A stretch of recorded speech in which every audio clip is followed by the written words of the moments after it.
Que a gente volta a falar aqui na Jovem Pan de um assunto muito preocupante, a dengue. A doença não para de se espalhar aqui pelo país e há inclusive um alerta com milhares de casos assintomáticos. Sobre esse cenário epidemiológico, a gente conversa agora, gentilmente nos atende o médico Renato Kfouri, infectologista, vice-presidente da Sociedade Brasileira de Imunizações. Tudo bem, doutor? Como sempre, muito obrigado, boa noite, bem-vindo.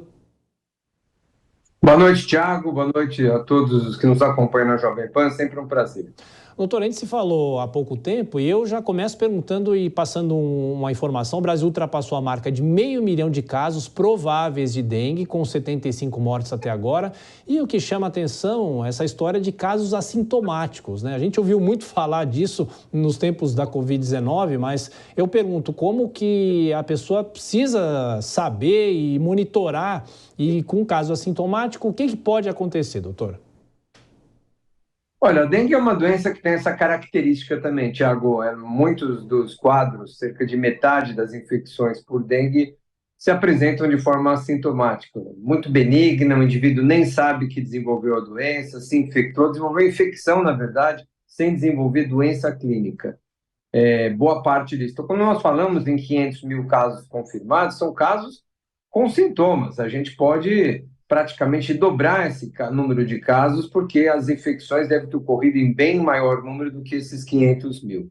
Nos preocupa não esses que têm formas leves, uma simples dor de cabeça, ou que passam de forma assintomática, mas aqueles que evoluem para a forma grave. Daí a importância daqueles que estão com sintomas, então febre, dor no corpo, mal-estar, sintomas agudos, sem a presença de sintomas respiratórios. É importante para diferenciar de gripe, de Covid, de outras doenças, é aquela doença que te abate, mas sem você apresentar sintomas como tosse, secreção, coriza, sem sintomas respiratórios. Deve procurar o diagnóstico correto, porque uma vez orientado, uma vez ciente de que você está com dengue, você deve ser orientado para a presença dos sinais de alarme, ou seja, os sinais de que a doença está se agravando. E aí sim, não prevenir tantos casos, mas especialmente prevenir os desfechos mais graves da doença. Doutor, há uma orientação também, porque muitas vezes essas doenças se confundem com sintomas, né? Você acha que é uma coisa, mas é outra, de não se automedicar. Se a gente está com resfriado, muita gente toma qualquer analgésico, remédio, mas na dengue há um risco, não é? É verdade. Quando a gente está numa franca epidemia de dengue, qualquer quadro febril, a recomendação é não usar medicamentos à base de ibuprofeno, ou seja, esses que pode dar algum sintoma e prejudicar a evolução da dengue.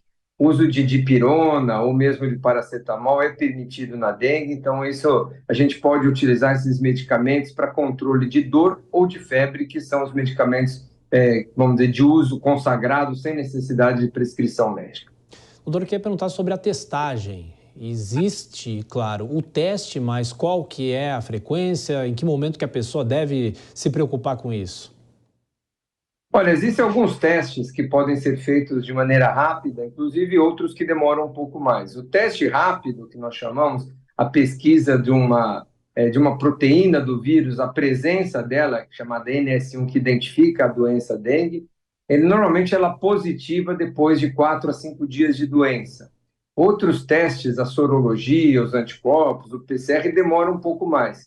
Então é importante buscar um serviço de saúde para fazer o teste adequado de acordo com o tempo de doença que você tem. Então, se você está muito no começo da doença, há uma preferência por um teste. Se você ainda está já com 4, 5 dias, nós podemos ampliar aí a quantidade ou os tipos de testes disponíveis. Mas volto a dizer, Thiago, o mais importante é quando na suspeita de dengue, você confirmar que está com dengue ou não, porque você será orientado primeiro por uma hidratação vigorosa, prevenir as complicações, e especialmente para os sinais de alarme. Quem está com dengue tem que saber se começar a ter dor abdominal importante, dor na barriga forte, vômitos, alteração da consciência, desmaio, sangramentos. Esses são chamados sinais de alarme, ou seja, que a dengue está evoluindo para a sua forma mais grave. E aí é a necessidade de hospitalização para um tratamento mais adequado. Então, saber que está com dengue é o primeiro passo de prevenir as suas formas mais graves. Doutor, o senhor falou e outros infectologistas estão falando que, infelizmente, esses casos devem aumentar porque a gente ainda continua no período de verão, com a chuva, com o calor. E eu pergunto, a vacina, mesmo com a vacina muito limitada, vai ajudar a reverter um pouco esse quadro ou na avaliação do senhor não? Não vai não, Tiago. Nós vamos vacinar uma parcela muito reduzida da população com 6 milhões de doses disponíveis, sendo 2 doses aplicadas, e a maioria dessas doses chegando depois de maio, ou seja, o indivíduo vai tomar, uma pequena parcela da população vai tomar as 2 doses no primeiro semestre.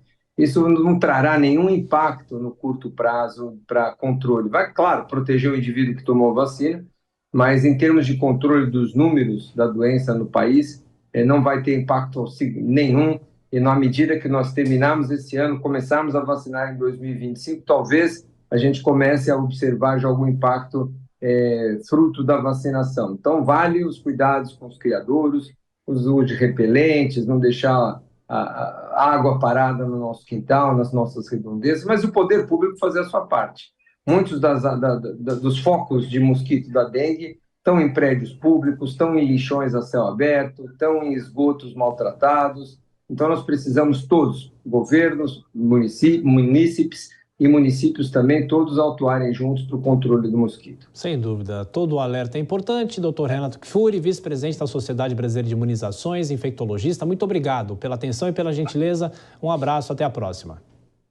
Eu que agradeço, Tiago. Um grande abraço a você e todos que nos acompanham. Um bom restinho de feriado. Obrigado.